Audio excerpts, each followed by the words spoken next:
Pag-usapan naman natin patungkol sa lab test. Actually, nung nagsimula ang ating community, that was September of 2022, hindi talaga ako mahilig talaga magpa-lab test. Ako na po ang magsasabi po sa inyo.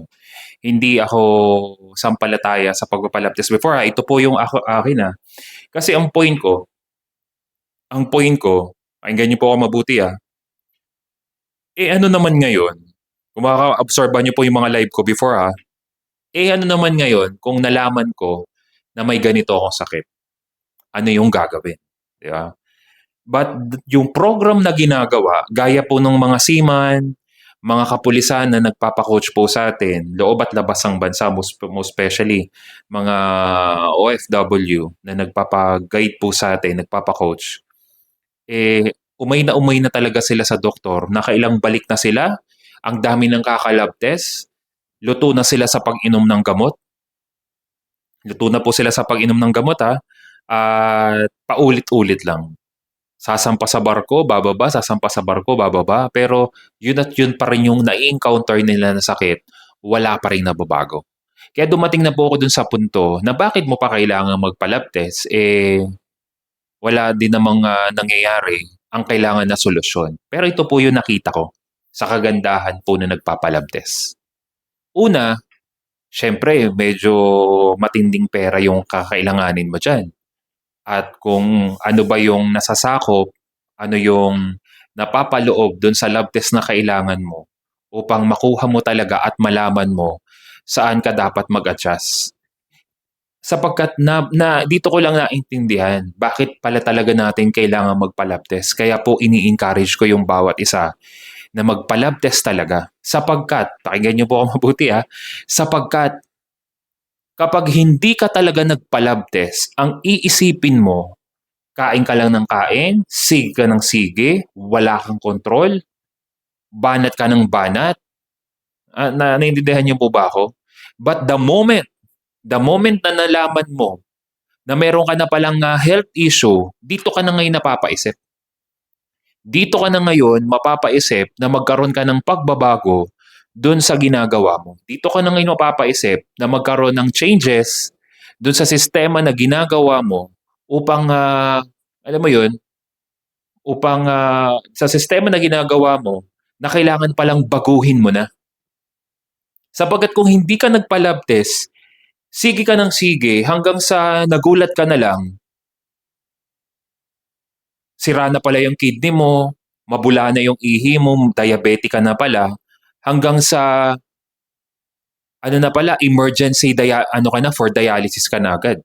Sapagkat sira ng EGFR mo, mataas na yung CREA mo, tapos yung pala may gallstone ka na, yun ang problema. Yun ang problema. Ngayon, isa sa pinaka the best din, bago nyo gawin ang carnivore way of eating, kung mga seryoso po talaga kayo, magpa-lab test na muna kayo. Bigyan nyo ako ng lab test para makita natin before po kayo magsimula. Sapagkat baka sisihin nyo pa yung carnivore way of eating na nung nag-carnivore ka, ito na yung naranasan mo, ito yung nangyari, ganyan-ganyan. Kailangan muna natin malaman yung before and after. Pero kung gusto nyo na po magpa-coach, pwede namang mauna muna na ituro ko sa inyo hanggat maaari ay makapagpa-lab test muna, makapagpa-lab test kayo. At least after 1 week, 2 weeks, makapagpa-lab test na kayo. Bago natin na wag niyong patatagalin sapagkat sinisimulan niyo na. Kasi ganun din naman Ganun din naman yung mangyayari after 3 to 4 months. I-encourage ko rin kayong magpa-lab test kung nagkaroon ng pagbabago. Sapagkat hindi naman tayo paniniwalaan ng mga doktor kung hindi po ako nagkaroon ng lab test doon sa mga tao na mga severe na talaga ang kanilang mga health issues. So ano po yung pinopoint ko po dito sa ating video po na ito? Napakahalaga ng lab test.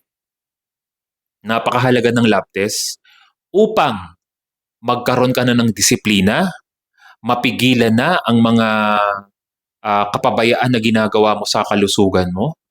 Alam mo, minsan akala natin dahil bata pa lang tayo, sige-sige lang tayo Pero kapag nandyan na, magugulat ka na lang, teka, kailangan ko na palang magbago, kailangan ko na palang simulan sapagkat baka maging huli na ang lahat, bata pa yung mga anak ko.